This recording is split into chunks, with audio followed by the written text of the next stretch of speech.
और ईरान युद्ध में अमेरिका को पहला बड़ा झटका लगा है। इस वक्त की बड़ी खबर हम आपको दे रहे हैं। अमेरिका और इजरायल के हमले में ईरानी सेना के पलटवार में यूएस आर्मी के 3 जवानों की मौत हुई है।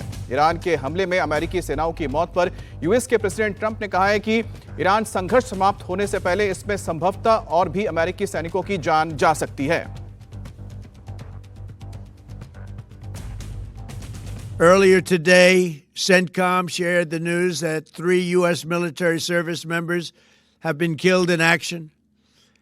As one nation, we grieve for the true American patriots who have made the ultimate sacrifice for our nation, even as we continue the righteous mission for which they gave their lives. And sadly, there will likely be more. Before it ends, that's the way it is. Likely be more, but we'll do everything possible with that. Over the past 36 hours, the United States and its partners have launched Operation Epic Fury, one of the largest, most complex, most overwhelming military offensives the world has ever seen. Nobody's seen anything like it.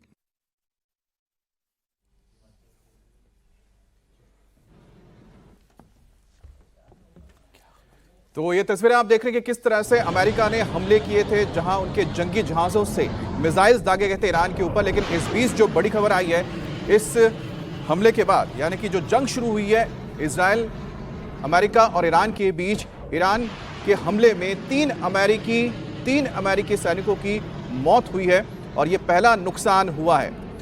और हमारे साथ खास मेहमानों का पूरा panel भी मौजूद है। हमारे साथ major general retired VK Datta साहब हैं, डिफेंस एक्सपर्ट हैं। दीपक वोरा साहब हैं, पूर्व डिप्लोमेट हैं, सर आपका भी स्वागत है। मेजर जनरल रिटायर्ड संजय सोई हैं, डिफेंस एक्सपर्ट है, सर आपका भी बहुत बहुत स्वागत है। और मेरे सहयोगी हुसैन भी मेरे साथ हैं। तो हम बातचीत करेंगे कि आखिर ये जंग अब किस रुख पर जा रही है और क्या जो पूरी दुनिया में एक ये बात उठ रही कि जंग अब रुकनी चाहिए, बहुत जल्द रुकनी चाहिए, यूएन में इस बात को लेकर के। लेकिन इस बीच नाटो जो है वो भी साथ आ खड़ा हुआ है। नाटो की तरफ से कहा गया कि वो अपने अलाई यानी अमेरिका के साथ इस जंग में उनका साथ देने के लिए तैयार है।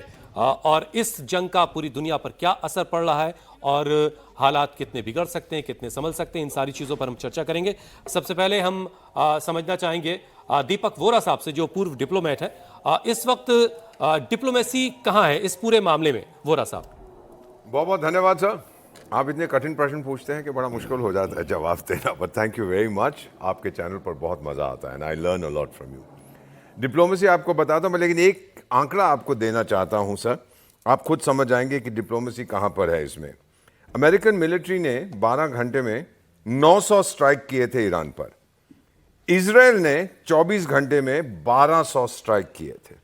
और पिछले साल जो जंग हुआ था उसमें उस 10 दिन में या 12 दिन में उन्होंने इतने स्ट्राइक्स नहीं किए थे। इसका मतलब था, पर्पस बिल्कुल क्लियर था कि डिप्लोमेसी गई अमृतसर के छोले खाने, पहले हमें मिलिट्री ऑप्शन लेना है। डिप्लोमेसी हो रही थी, ओमान कह रहा था ओ सब ठीक हो गया, मेरी डार्लिंग है ईरानियन, सब ठीक हो जाएगा। कुछ नहीं हो रहा था। इसको स्ट्रेटेजिक डिसेप्शन कहते हैं।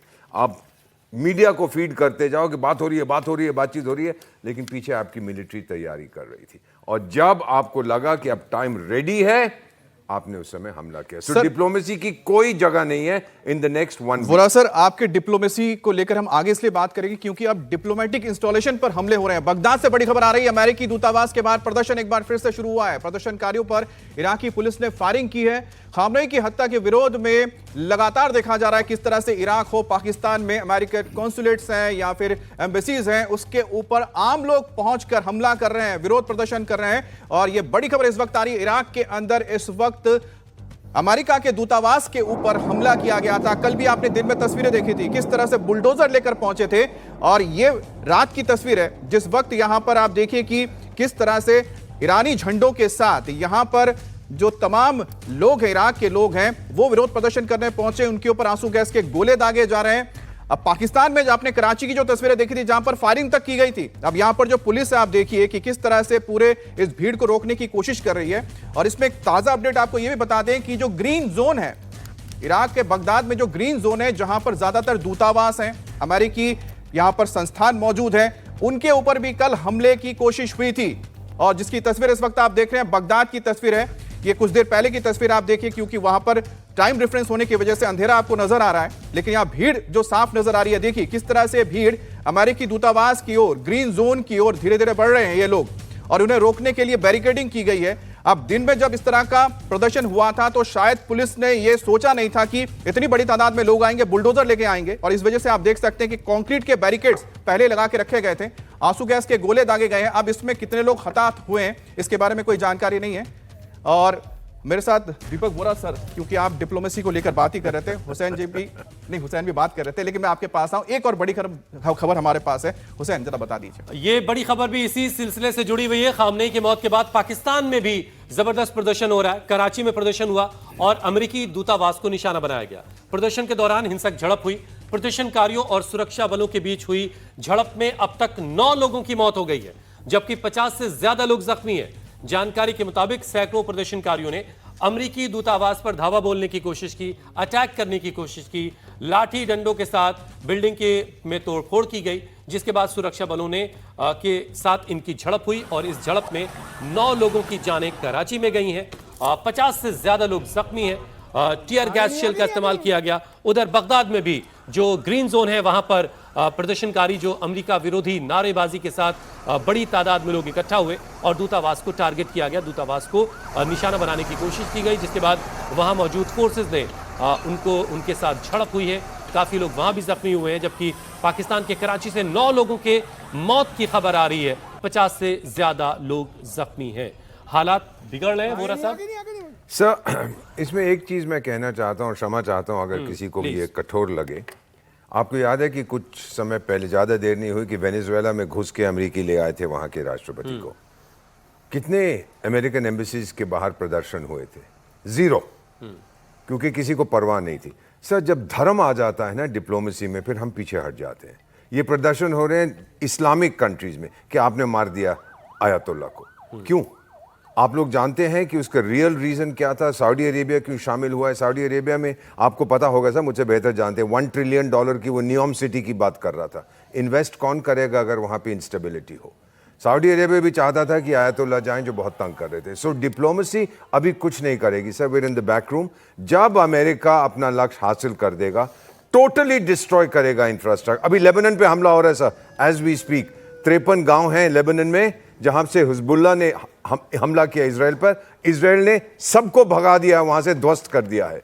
सो जब तक ये military solution on the ground बिल्कुल नपुंसक ना कर दे ईरान को, ये रुकने वाले नहीं है। सर, मैं इसमें बस एक सवाल इसलिए जोड़ देता हूं क्योंकि इसका जिक्र डोनाल्ड ट्रंप ने कहा है। जी, डोनाल्ड ट्रंप ने कहा कि बातचीत के लिए हमारे पास पेशकश आई है, ईरान की नई जो सत्ता भी आई है, जो नेता आए हैं, और हम बातचीत के लिए तैयार हैं। क्या ये वाकई में कोई एक हम कह सकते हैं कि फ्लूक नहीं है, कोई एक हम कह सकते हैं कि गुमराह करने वाला बयान नहीं है, या फिर इसमें कोई तथ्य है? ये स्ट्रेटेजिक डिसेप्शन है। किससे बात करेगा?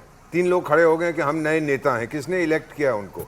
ये बेसिक इशू। आप बात किससे करोगे सर? नहीं, उसमें तो एक प्रेसिडेंट मसूद पेजेशकियान नहीं है, बस, और कोई नहीं है। बाकी तो उठा लाए चीफ जस्टिस को और इसको, और पोजीशन के भी उसकी कोई सुनता नहीं है वहां पर सर। ये तो आपको मुझसे बेहतर मालूम है। जो इस्लामिक रेवोल्यूशनरी गार्ड को पोजीशन की परवाह नहीं करते। सबसे ज्यादा दंगा वो ये लोग कर रहे हैं टू अवेंज द, बदला लेने के लिए। जब तक वो बदले की सर, आपने बहुत अच्छी बात कही, बदला, ये रिवेंज की जो बात है, जिसको लेकर IRGC लगातार कह रहा है कि बदला तो लिया जाएगा। जनरल दत्ता सर, इस वक्त ईरान के पास क्या ये कोई मौका है कि वो अमेरिका के साथ कोई डील कर सके? क्योंकि उसकी एक और बड़ी वजह है, डोनाल्ड ट्रंप ने यह कहा कि IRGC यानी कि इस्लामिक रेवोल्यूशन जो गार्ड कोर है, या तो वो हथियार डाल दे, समर्पण कर दे, नहीं तो मरने के लिए तैयार रहे। बिल्कुल, देखिए ऐसा है कि किसी भी फोर्स को जो एक जगह पे ऑपरेट कर रही है, जब तक उस फोर्स को आप अंदरूनी तरीके से या उसको फिजिकली जाके उसको हथियार डलाने पे मजबूर ना करें, वो सरेंडर नहीं करते इतनी आसानी से। तो फिलहाल जो सिचुएशन बन रही है ईरान के अंदर, हालांकि अपराइजिंग हुई थी वहाँ, लेकिन उस अपराइजिंग को बड़े ब्रूटली इन्होंने दबा दिया था, जिसमें उनके अपने आंकड़ों के मुताबिक कोई 3,500 मारे और अमेरिकन ने असेसमेंट में बोला ये 30-35 हज़ार मार दिए इन्होंने जी।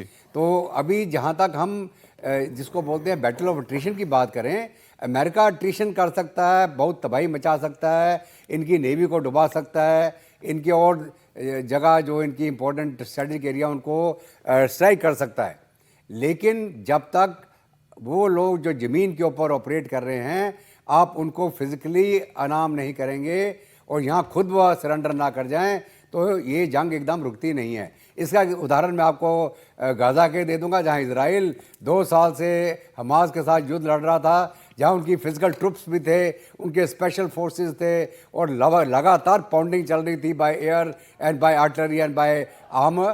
तो वहाँ पर भी इतना समय लगा उसको काबू करने में। ईरान तो बहुत बड़ा मुल्क है। तो मेरा ये मानना है कि IRGC के जो सेंटिमेंट्स हैं, क्योंकि उसको पैदा ही आयतुल्ला ने किया था और आज के दिन में जितने भी अदारे हैं ईरान के, वो IRGC के काबू में है, कंट्रोल में है। चाहे उनकी इकॉनमी हो, चाहे जो मर्जी हो, सारा IRGC के काबू में है। तो उनको फिजिकली हथियार डालने के लिए आपको मजबूर करना का मतलब है कि आप उनकी जो सोच है वो फंडामेंटल तरीके से उनको रेस किया गया है। वो फंडामेंटल हैं, उसके आयतुल्ला खमैनी के अनुयायी हैं वो। तो सर वो आपने इतनी तो एक जल्दी- बात बिल्कुल क्लियर कर दी दत्ता सर कि जो डोनाल्ड ट्रंप सोच रहे हैं वो तो हो नहीं सकता है कि IRGC के जो तमाम जो लड़ाके हैं जिनकी तादाद लाखों में है वो सरेंडर तो करने नहीं जा रहे हैं हुसैन।